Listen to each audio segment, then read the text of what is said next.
ચાલુ રાખજો થોડું.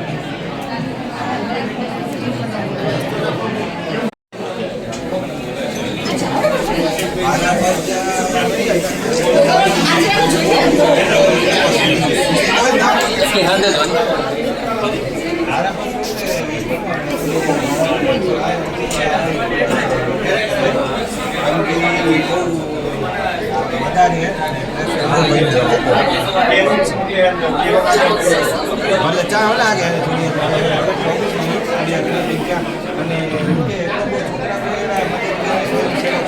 હતા અંદાજે 250 જેવા બિલો હતા. એમની એક જ માંગણી છે કે કામ કરવાની ના નથી, પણ અમને ધમકી આપવામાં ના આવે અને સાંજે 7 વાગ્યા પછી બોલાવવામાં ના આવે.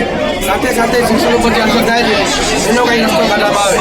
એટલે ખાસ કરીને બહેનોની જે તકલીફ છે એ બહેનોની એવી માંગણી છે કે અમને અમુક આવા તત્વો જે મેસેજ કરે છે, પોતાની ફોન નંબર જે આપવામાં આવે છે એના ઉપર કંઈ કાર્યવાહી કરવામાં આવે. અમુક જગ્યાએ રાજકીય લોકો છે જે દબાણ કરે છે એને પણ સૂચના આપવામાં આવે કે એને દબાવે નહીં. અને મેઇન ખાસ સૌથી વધારે કે રાતે 7 વાગ્યા પછી અમારા કર્મચારીઓ હવે જશે નહીં. અમે કલેક્ટરને કીધું છે. કલેક્ટર સાહેબે એમ કીધું છે કે આ રાષ્ટ્રીય કામગીરી છે એટલે આપણે કરવાની થાય છે, તમે ધીમે ધીમે કરો અને તમે ઘરે બેસીને પણ કરો. અને આવા કોઈ પણ અધિકારી તમારા ઉપર દબાણ કરતા હોય એને અમે અમારા સાથે ધ્યાન દો. અમે એમને પણ કીધું કે કોઈ જાતની ધમકી આપવામાં ના આવે. થોડેક સુધી પણ આમાં ક્યાંક ને ક્યાંક મિટિંગ કરવામાં આવે છે 10 વાગ્યા સુધી. કઈ રીતના શિક્ષકો ખાસ કરીને રાતે 10 વાગ્યા તો 11 વાગ્યા સુધી બોલાવવામાં આવે છે અને ધમકી આપવામાં આવે છે કે તમે પગાર કેટલો લ્યો છો. એટલે શિક્ષકોને ખાસ ધમકી આપવામાં ના આવે. જે અધિકારીઓ છે એ શિક્ષકો પાસે ભણીને જ અધિકારી બન્યા છે, એનો ગુણ ભૂલી જાય છે. પણ તમે કહીએ છીએ ધમકી ના આપો અને નકર અમારા બધા શિક્ષકો એક વખત આખું કામ થતું કરી નાખશે. આ અમારી વિનંતી છે. અમારે મજબૂર થઈને બધાને મોબાઈલ બંધ ન કરવા પડે. અમે પણ રાષ્ટ્રીય કામગીરી કરવા તૈયાર છીએ, પણ તંત્ર દ્વારા જો બહુ દબાણ થાય તો અમે એક વખત આખા જિલ્લાના શિક્ષકોને કહીશું ભાઈ મોબાઈલ બંધ કરી નાખો, ઓફિસરોને સાંભળો નહીં અને કામગીરી શક્ત નાખો.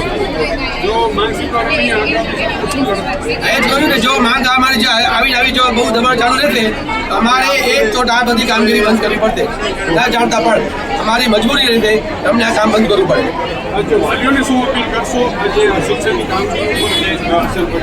વાલીઓને તમે વારંવાર કહીએ છીએ કે તમે પણ જાગો. તમારા જ બાળકો છે, તમારા બાળકોનું શિક્ષણ બગડી રહ્યું છે.